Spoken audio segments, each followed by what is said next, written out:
In this PowerPoint, we are going to cover content from both chapters 7 and 8. We're going to discuss language-based learning disabilities, which will be seen in the school-age years, including learning disabilities, specific language impairment, and auditory processing disorders.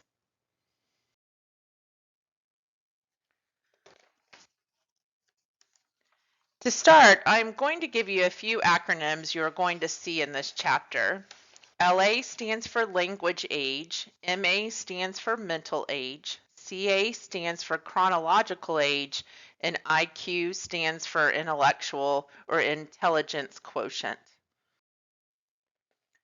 By school age, a child should have developed conversation and basic narratives. For typical developing children, language skills in all 5 components of language should be age appropriate. So for those first 3 years in school, grades 1 through 3, the children are learning to read, write, and spell. So the child who has a language disorder may lag behind in reading and writing and spelling. These children do not have the foundational language skills to learn these. This is problematic because they only have until grade 3 to learn the foundational skills of these 3 academic areas. Once the child moves on to grade 4, they begin reading to learn. During reading, the child continues vocabulary growth, learns new complex syntactical structures and complex narrative formats. All of this new learning comes through reading. We also see language demands increase by development of meta skills and higher order language skills, which we will discuss more in depth on the next slides. Also in reading, they will learn new language forms such as expository language and persuasive argumentative language. Those are considered literate language forms because they are more complex, higher level. These are the types of writing language forms that they are reading in their textbooks. We're going to first talk generally about the development of several meta skills, which develop in these school years. Remember that meta means thinking about or talking about. We're going to discuss 3 meta skills: metalinguistics, metapragmatics, and metacognition. Metalinguistics is where one begins to think about language. What is a word? What sound is at the beginning of a word? What sound is at the end? Rhyming is a metalinguistic skill. These skills are crucial for developing literacy skills. The child also is beginning to understand humor and figurative language. For example, why did the boy throw the clock out the window? You know that answer. He wanted to see time fly. Understanding multiple meaning words is also hard, such as the word rap. It can be wrap a present, or I'm going to play my favorite rap for you. So metalinguistic skills develop between ages 4 and 8 years of age. Our second meta skills is metapragmatics, which is the social use of language in a variety of environments with a variety of people. Children with metapragmatic problems have difficulty applying pragmatic rules and using their language effectively in different contexts. The child might be able to tell you what to do in a situation or can talk the talk, but cannot walk the walk. The child often has difficulty figuring out what to do in situations and then generalizing that knowledge to new situations. For example, think about how the child has to learn how to talk differently to his teacher than to his friend. At this early age, they are learning the difference of when to use formal versus informal language, for example. Then metacognition begins to come in. This is the child's ability to understand how they think, problem solve, how to make decisions, and doing a task analysis. So if they're given an assignment that's due in 2 weeks on the Alamo, they will need to plan out what to do step by step. For children with metacognitive difficulties, organization tasks can be overwhelming. A child also has to be able to recognize when he doesn't understand. If they can't recognize this, they won't ask for help. Think about all of this as the child has to complete his assignments on the Alamo. The ability for one to self-regulate is also a metacognitive skill. Children are expected to sit and work in the classroom, which can be hard for many. Just like other skills, we can put supports in place that will help the student be successful. One example is to put a square made out of tape on the floor behind the child's desk. The teacher tells the child to stay within the square and then let him have freedom within that. He can stand, sit, fidget, pace, etc. as long as it's in that square. This will set a boundary but give flexibility. Here's another change beginning in 4th grade. Higher order language skills begin to develop. Sentences get more complex and embedded. We also begin to see non-literal language. They can go from just talking about concrete events or the here and now to including higher order language skills such as idioms, it's raining cats and dogs. And we kind of talked about that a little bit. It overlaps with some of the meta-linguistics that we just talked about. We also see a change in their narratives and that they become more complex, containing different episodes. We will discuss narratives in depth later in this module. Their pragmatic skills expand and become more flexible. In elementary and adolescence, children have to understand things like slang. For example, if an adolescent goes to a movie that he thought was really good and his friend says, excuse me, oh, that movie was so bad, because the adolescent really knows his friend and has appropriate non-literal, i.e. slang in this instance, and pragmatic skills. He knows his friend really liked the movie and replies, yes, it was. Things are really becoming challenging for children who have language and learning disabilities at this point. So things are getting more complex and demands are increasing.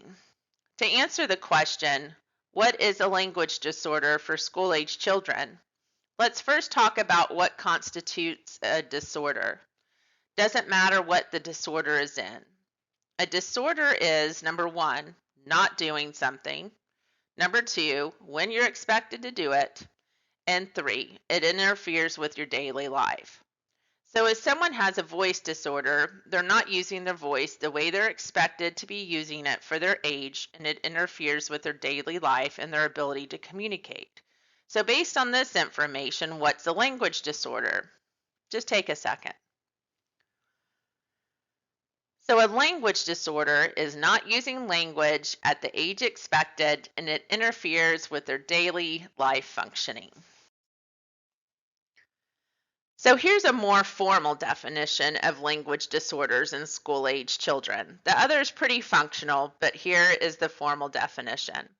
It is a deficit in learning to talk, understand, or use any aspect of language appropriately relative to norm reference expectations for children of a similar developmental level, and second, the environment.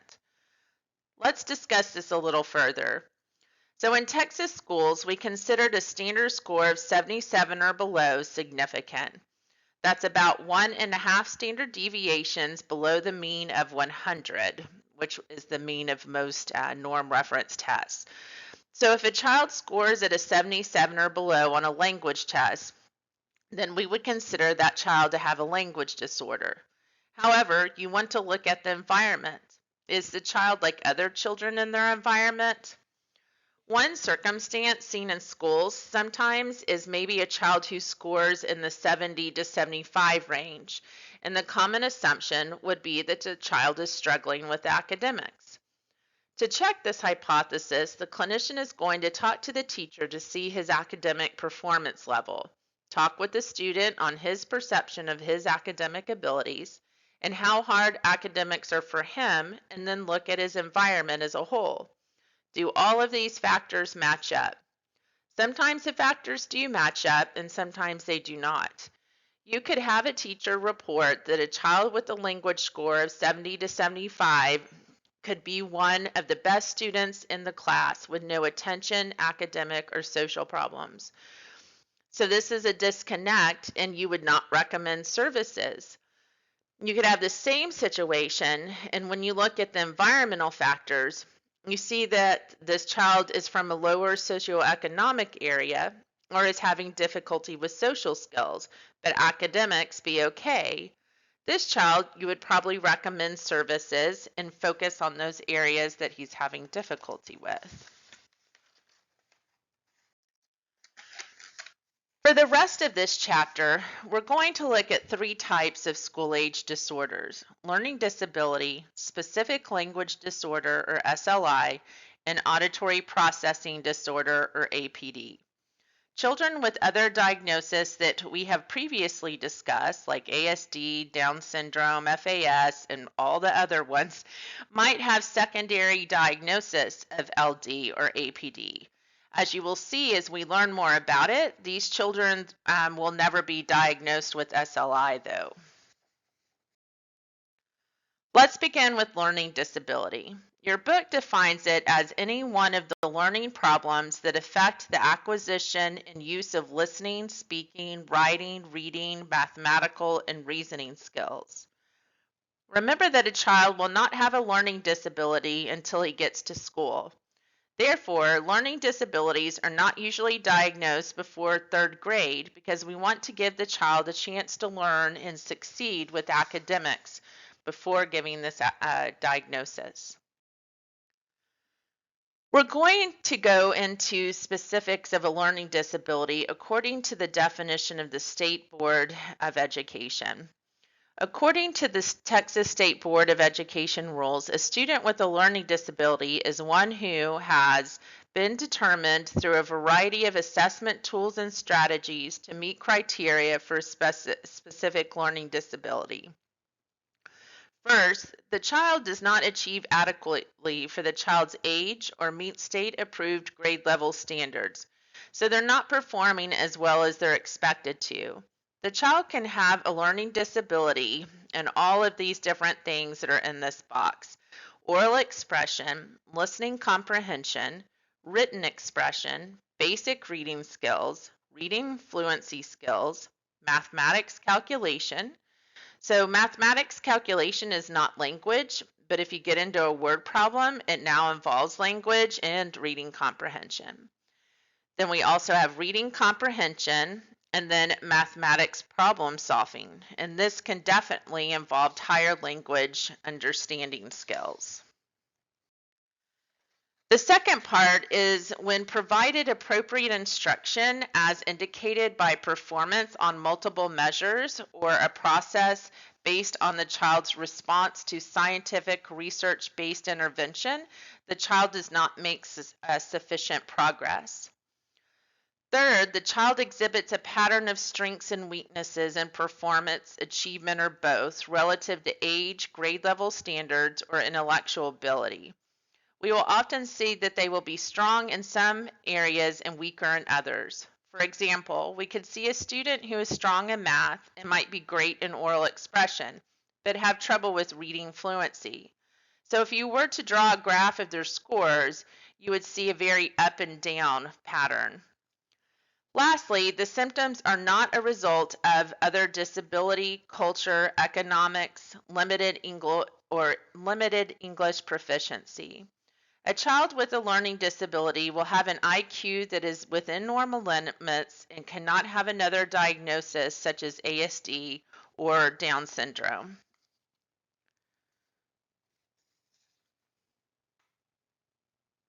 I will actually tell you when there are some exceptions to that kind of. People do things a little bit differently, but overall in your textbook, that is what is said, but I will go into some exceptions a little bit more.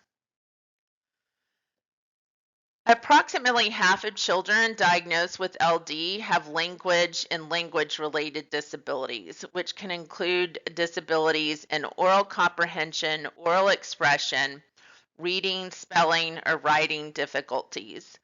50 to 80% of SLP's caseload will be a disorder in one of these areas. These students are labeled as speech impaired in the schools. So here's a visual to understand how they all relate. Here's a big circle, learning disabilities. And within that, most learning disabilities are language-based learning disabilities. That is the LLD circle. Of those language-based learning disabilities, most of those are reading disorders. And of the reading disorders, there are a large number of students that are labeled dyslexic. So a child can have a reading disorder that could be grounded in comprehension and your fluency difficulties and not have dyslexia. Dyslexia has to do with decoding, matching the letters to sounds. I am definitely a visual thinker, so this really helps me to see how all of these interrelate. So what are some of the risk factors that might be signs that a child has a learning disability? First are phonological deficits. Remember, a speech sound disorder can indicate that a child's phonological system is not solidified or real robust. They have difficulty producing sounds and maybe matching sounds. Because of those phonological deficits, evidence has shown the children with these difficulties will have trouble when it comes to reading. The next sign is a child who is seen as socially inept. This could be because the child is not comfortable with language and using his language. The child will have difficulty practicing and using social skills. We can also see a child who has trouble in the classroom with activities that involve language, such as following directions and being able to answer questions.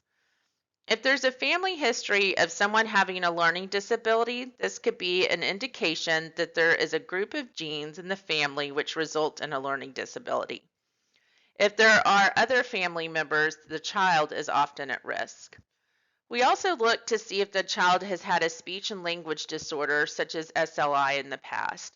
The SLP might not know this because the child could have been discharged before beginning school and parents did not give us this information.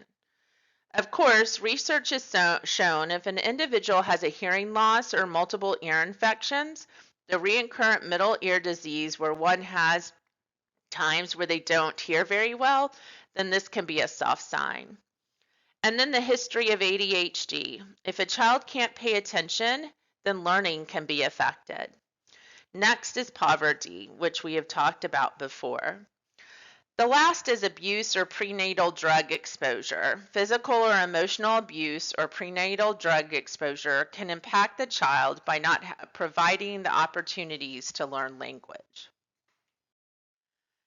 I have seen that children with learning differences have several of those risk factors or difficulties. Growing up is hard, but then learning differences are added to this. A child can develop a poor concept or self-concept, and they just don't feel good about themselves. So think about yourself for a moment. When you're having to do something that's not easy or something that's very hard for you, then you start to dislike it. That is what we often see. The children begin to not like school, which is awful. Because they don't enjoy learning and being at school, they begin to do things to get away from having to do the academics. So that's the question again. Is it ADHD or is it just avoidance for academic work? Because this is not a pleasant thing for them. Next, when a child begins to avoid is when behavior and conduct problems often begin. Lastly, we have already discussed the child without good language can have difficulty socializing. Obviously, not every person who has a learning disability has all of these problems. Hopefully, these impacts do not occur. What is hard as a child is that their job is learning and attending school. When a person becomes an adult, they can pick work that plays off their strengths and motivation. A child with dyslexia will bypass jobs in which the dyslexia would impact, right? Let's now talk about how does school and academic demands change over time for these kids. In preschool, a lot of language and social emotional development occurs. A child begins to understand stories and begin to recognize those squiggly lines in the book. They begin to make sense. They begin to learn story structure and have an awareness of print. It is not uncommon for a child to have memorized a book, and if you are a parent and wanting to get that child to bed because you've got something else you need to be doing, and you try to skip a couple of pages, that child will let you know, and that is not okay in their world, right? These preschoolers have a sense of understanding even that early. And then they start learning basic reading and writing. And then there's the decoding for comprehension, learning to read and reading to learn. It switches from learning to read to reading to learn, as we've already talked about. And then you're into the acquisition of knowledge. So language is a big, big part of academic demands.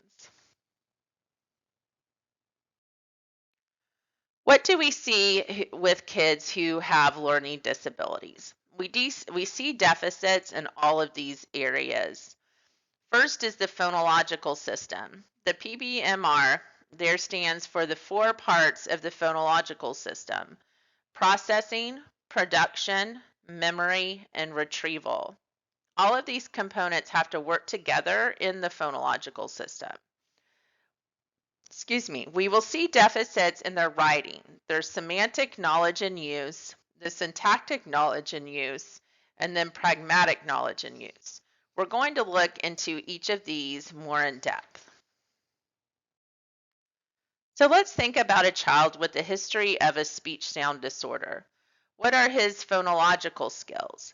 Even if he speaks clearly now that he is school age after years of therapy, if he is to produce words that have a very complex sequence, such as Minneapolis, Minnesota, Philadelphia, Pennsylvania, Tallahassee, a child who has a history of speech sound disorder may continue to have trouble with these more complex sequences. Or even a child who didn't have a history of speech sound disorder but has a phonological system that's not real robust or solid, the child may also have trouble with producing these complex sequences. A child with weak phonological skills will exhibit different difficulties with phonological awareness and processing. First, the child will have difficulty with grapheme phoneme correspondence. This is where the child sees a grapheme or letter and is able to say the corresponding sound, as you already know. Segmentation of words is where the word is broken apart into syllables or the different phonemes inside of the word.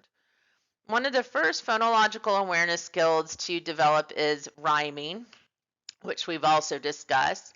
A child with a phonological system deficit can't figure out what rhymes together. Think about a child who is 5 and when asked what rhymes with pig and he says cow, what is he doing? He is answering with a semantic association. The sounds can really mean nothing or make no sense to him. I have spent months and months working with a child learning how to discriminate words that rhyme. So if you have a child who is having difficulty learning to read, you want to go back and really assess phonological skills. Can the child rhyme? Can he segment? Can he blend sounds together? Also, can he tell you what a sound a word starts with? Can they match a letter to a sound? All of these skills need to be solidified before learning to read.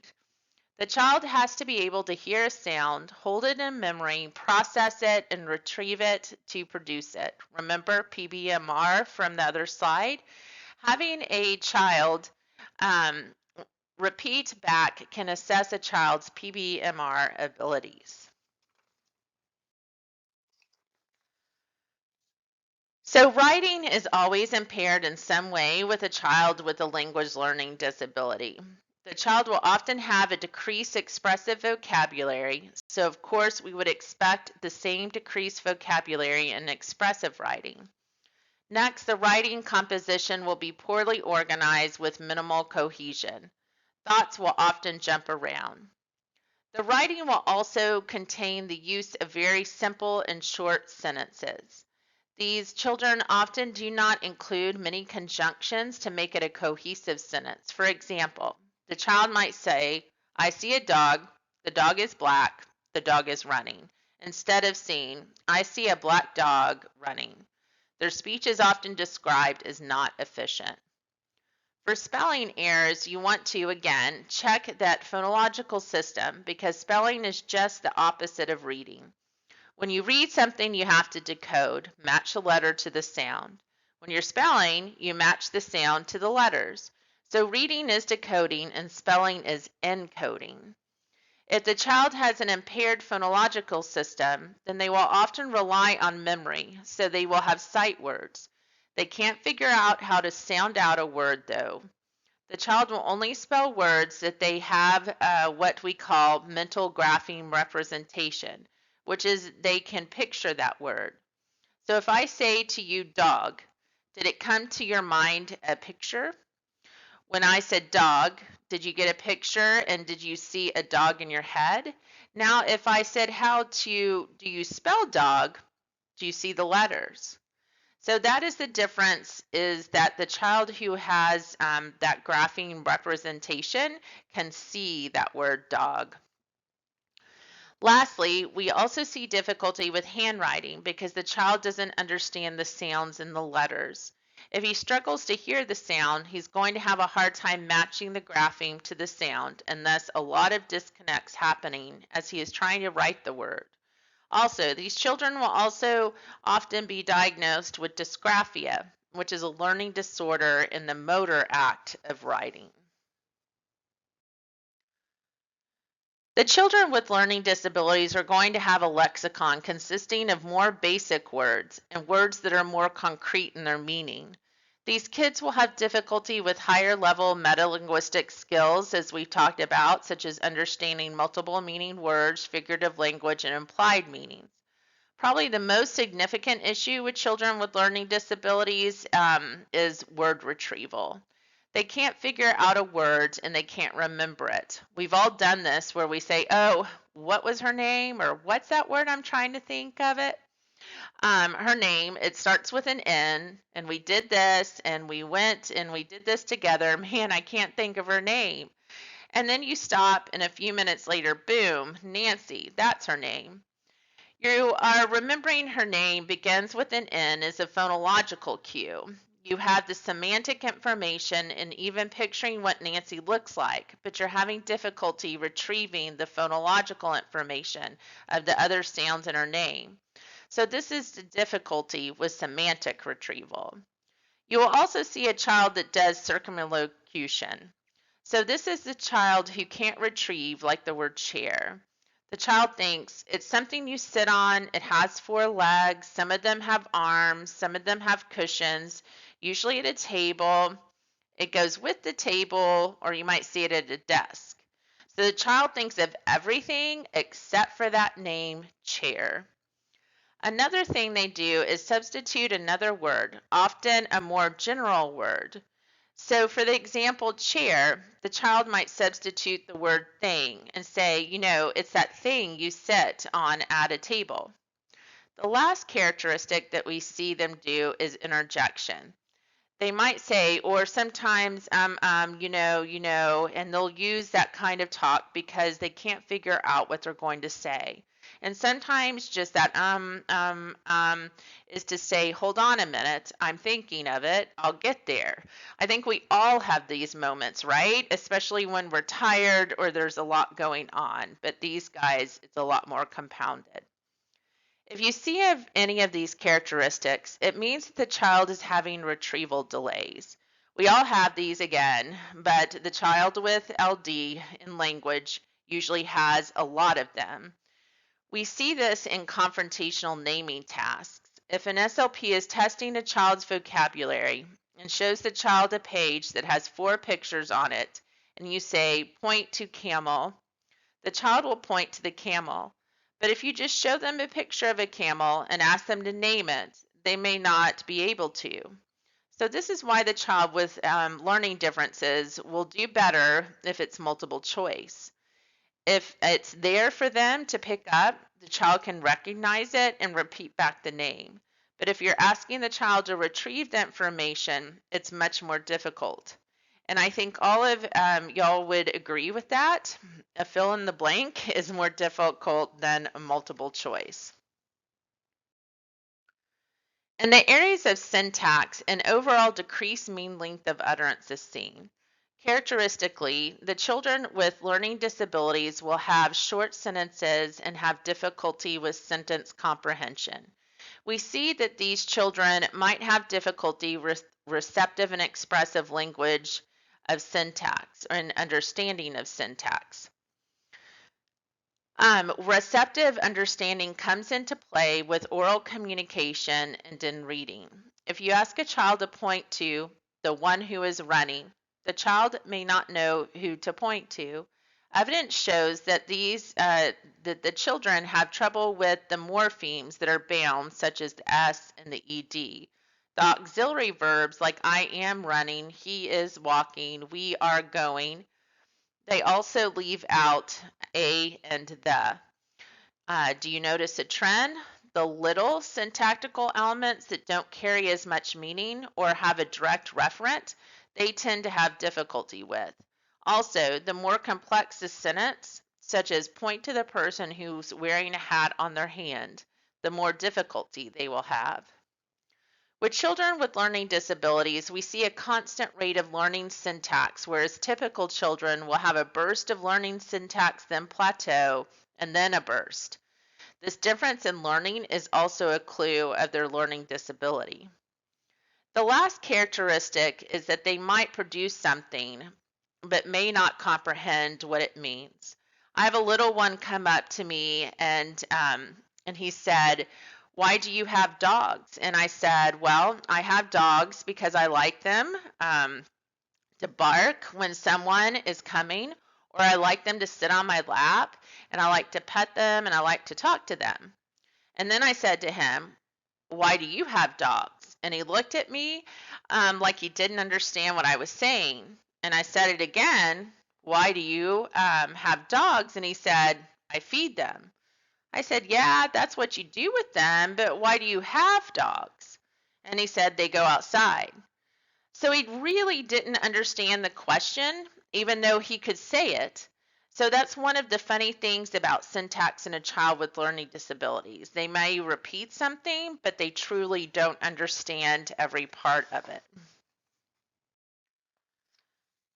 So pragmatics, this is the most difficult area for nearly every child with learning disabilities because it involves conversation. And you know what? Conversation goes fast, right?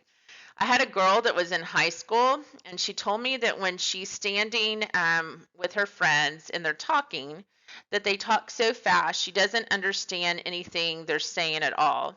And I said, "Well, what do you do?" And she replied, "Well, I just watch everybody else, and when they start laughing, I laugh. No idea what I'm laughing at, but if they're laughing, I'm laughing too." So, poor thing, she's there and has no idea what they're talking about. So you'll see that as a big problem. She will seem normal during that interaction, but when it is her turn to talk, she can't formulate something appropriate to say, and she looks awkward or just does not take her turn. These children will often look kind of quiet. They will not be the kids initiating a conversation or a topic. They tend to wait and be the listener of the group.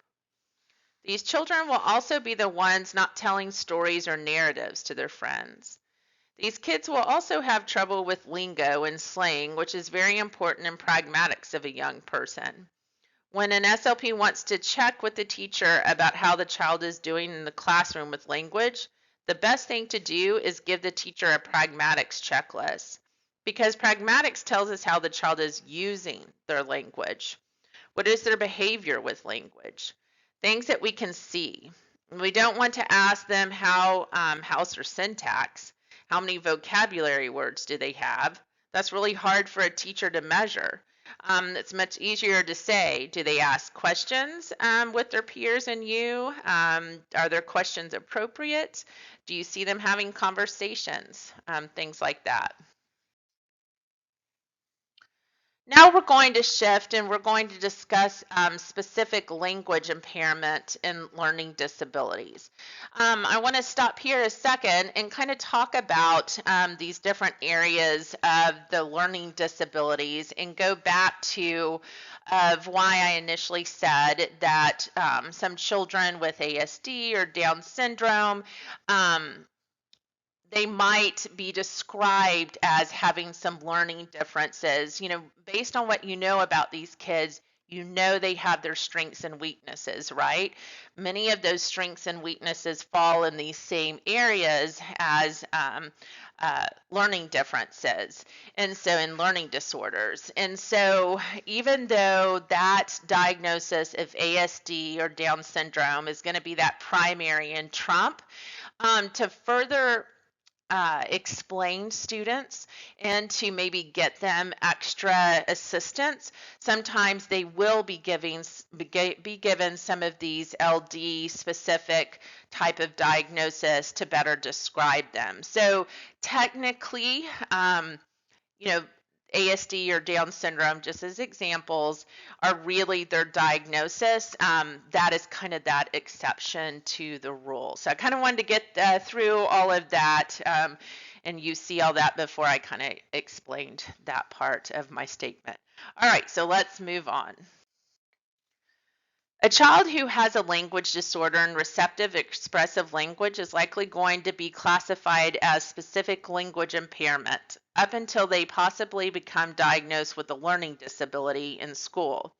A lot of professionals see learning disability or LD as just a continuation of that SLI. A lot of children have what we call an illusionary recovery. So let's spend a second on this. This is when a child is in therapy and they get caught up to where they look and appear like they're doing very well and functioning like other children. But in reality, they're not. Once a child went up to a higher step, that child might be on that higher step getting ready to leave it, when this child who has the language disorder is just getting to it. But then eventually that gap gets bigger and bigger, and then that child gets farther behind. An example of this could be when a child who was in therapy and upon reassessment scored somewhere in the 90s. He did well with isolated specific questions. What is this? What is that? So he did well on the test. But upon observation in the classroom, we can see a different story. I have seen these kids like this do well on the tests, but then functionally, they're very different than their peers in their use of their language. They had difficulty putting it all together in that one moment. So that child had what we call an illusionary recovery. Test scores look good, but the actual ability to use the language is not good. A lot of times these deficits continue through high school. So remember, history of SLI should be considered a significant risk factor for a learning disability, even if the child is no longer qualifying for services because of his standardized testing. This slide is a review of SLI and what is seen. Age 2, less than 50-word vocabulary and not using two-word phrases. They don't have any other problems. They seem to do just fine in every other type of development. Their nonverbal development is normal, their gestures are fine, their play is fine. They can take care of themselves, and their motor skills look good. But for some reason, I love this phrase from Leonard. They fail to learn language rapidly and effortlessly. And then there is no known cause, just as a reminder. We see in preschool that these children who will be later diagnosed with SLI may be only slightly behind. But as they progress through the different grades, we see that they learn at a slower rate. So eventually that gap increases over time. It's kind of like running a race. If you're starting off in a race and say it's 1,500 meters you're running, and you start off fine with that person who's going to make it all the way, but over time you get a little bit behind, then a little bit further, then a little bit further, and then you get even further behind. That is exactly what happens to children if they don't get services and additional supports. That gap just gets bigger and bigger. This is called the Matthew effect. This is from a book in the Bible, in the book of Matthews, where they say the rich get richer and the poor get poorer. In this case, the child with learning disability gets further and further behind. So you'll hear that phrase, the Matthew effect, when you read some of the articles about learning disorders and SLI. Up to this point, we've discussed children who have had a language delay in the past who then move into language-based learning differences. Think about this question for a second. Why do some children without history of SLI develop language-based learning disabilities? There are several possibilities for this question. First, the child may be able to manage spoken language, but have difficulty with written language.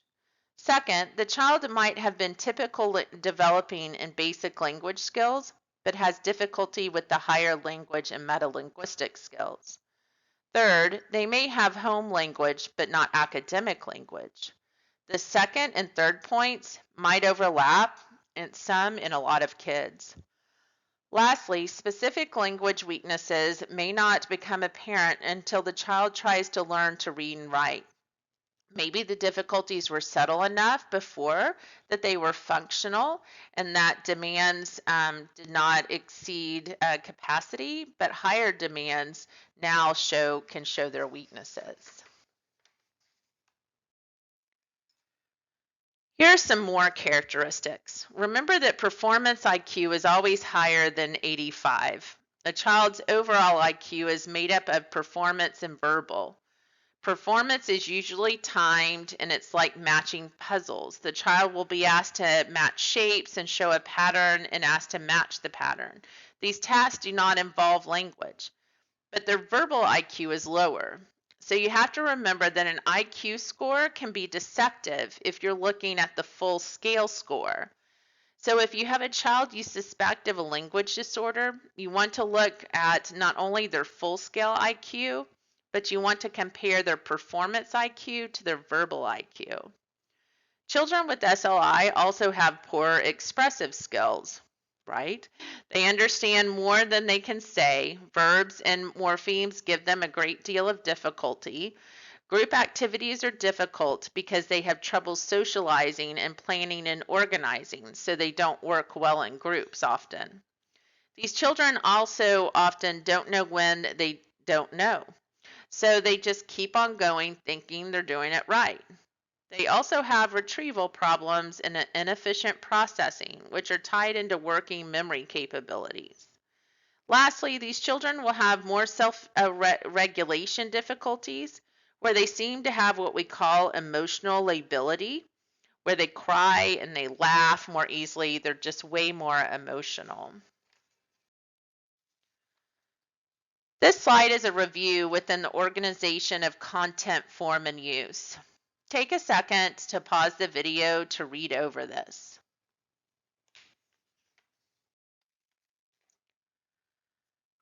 So now we have discussed SLI and the basics of learning disorders. Now we're going to look at auditory processing disorders, which is in the past been called central auditory processing disorders. The diagnosis of auditory processing disorders must include deficit in central auditory nervous system. Auditory processing begins at the cochlear nuclei in the brainstem, ascending to the cortex. Auditory processing and language processing are not the same. Auditory processing is that conversion of acoustic stimuli and the processing of that information in the auditory cortex of the brain. Processing of language or receptive language abilities is a different process. To receive a diagnosis of auditory processing delay, auditory or hearing acuity and IQ have to be within normal limits. Assessment of the auditory nervous system is conducted by an audiologist. This is why an auditory processing disorder has to be diagnosed by an audiologist, no one else. We see though that the SLP also has to be a part of the assessment process because they often have language processing and memory problems also, these kids, and both should be treated simultaneously. ASHA says that a child must be at least 7 years old to be diagnosed with APD. This is because we need time for language skills to develop and auditory processing time for that system, that auditory processing system, to mature. Although differing groups of auditory processing researchers define specific areas of auditory processing, from my experience in research, the following 6 areas are the most pertinent to people with ASD and with these disorders we're talking about. Not all children will have difficulties in every one of these areas. It is up to the APD assessment to differentially diagnose these areas through audiology and SLP assessment measures. The first is speech and noise. This is the identification and recognition of speech in the presence of background noise. So I think this is the one that we most commonly think of. So you're in a loud restaurant and it just makes it harder to process what's being said, right? The second area is auditory filtering. This is looking at a person's distractibility and background noise, or their overreactive responses, and then any failure to respond. And this is under responsive responses to stimuli.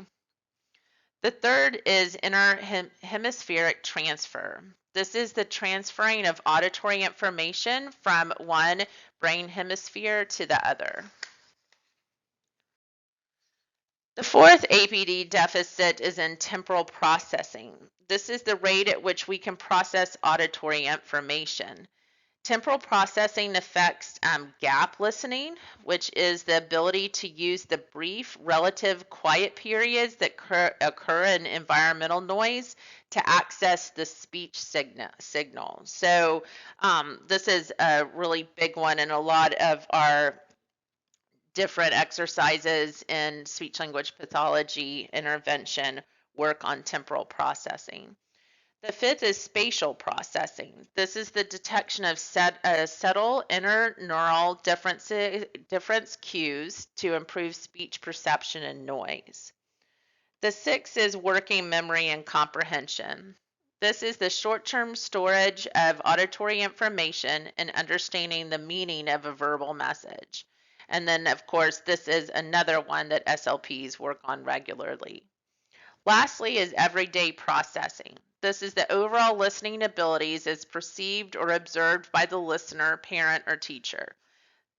This is the functional abilities as seen in one's everyday environment. All of these areas of auditory processing interact, and there's research evidence suggesting that many of these types of processing are significantly correlated. So we also want to be clear, however, that these areas that we're talking about are not only the areas to assess or the only factors that affect auditory processing. Many other factors affect processing, including some of these other factors and maybe more related to auditory processing in all these populations. So if you look here on the slide, you have those main ones that I talked about, but then all of the outer ones also, like executive functioning, any coexisting disabilities. So think about some of the difficulties we talked with ASD, some of the sensory processing. They just get overwhelmed in noise, which is this auditory processing, but what about all of the other sensory processing difficulties that they can have difficulty with? So just take a second to look at this slide and how everything is really can be kind of a hot mess and affecting each other for sure.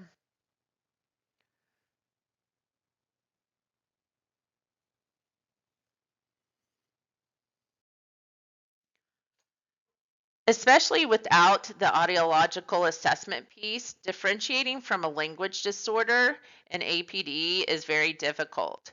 Most children with APD also have significant problems with language comprehension. In many public schools, APD is not a qualifying condition for special education. Children can only qualify if they have a concomitant language disorder and educational need.